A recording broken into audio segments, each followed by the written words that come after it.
मला जर एक व्यक्ती म्हणून एक समतादायी आणि आनंदी असं जर आयुष्य जगायचं असेल, पण समाजामध्ये तसे सगळे आहेत का?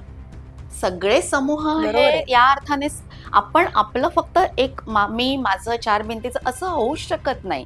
आपण आनंदी तेव्हाच असू शकतो खऱ्या अर्थाने. एक निरोगी नातेसंबंध जेव्हा असतील, एक समाज स्वस्थ म्हणून समाज असेल. स्वास्थ्य तर जेव्हा एकल ज्या स्त्रिया असतील किंवा एक शेतमजूर आहेत, आदिवासी आहेत, आता जमीन आणि जंगल हा जो त्यांचा आहे, तर आता संपूर्ण तो पर्यावरणाचा ज्या पद्धतीने ऱ्हास चाललेला आहे आणि खरं तर आतापर्यंत आदिवासींनीच खरं तर हे सगळं काय केलेलं आहे, सांभाळून ठेवलेलं आहे. आज कुठे ते सगळं त्यांच्याकडून छीनून घेतलं जातंय.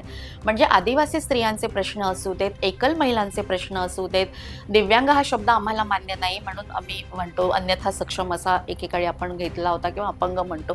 त्यांचे प्रश्न असू देत, ओबीसी स्त्रियांचे प्रश्न असू देत, ख्रिस्ती स्त्रियांचे प्रश्न असू देत, दलित स्त्रियांचे प्रश्न असू देत आणि मुस्लिम स्त्रियांचे प्रश्न असू देत.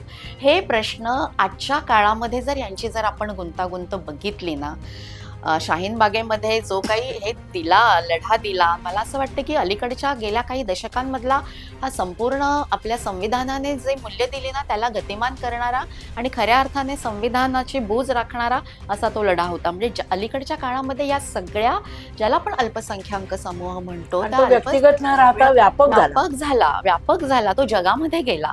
त्यामुळे मला असं म्हणावंसं वाटतं की जशा पर्सनलीच पॉलिटिकल अशी घोषवाक्य असू देत किंवा आणखी स्त्री हीच स्त्रीची शत्रू असते ह्यासारखं तर काय म्हणूया हास्यास्पद वाक्य असू देत, तर ह्या सगळ्याला आपण एका पद्धतीने प्रश्नांकित करत करत चाललेलो आहोत.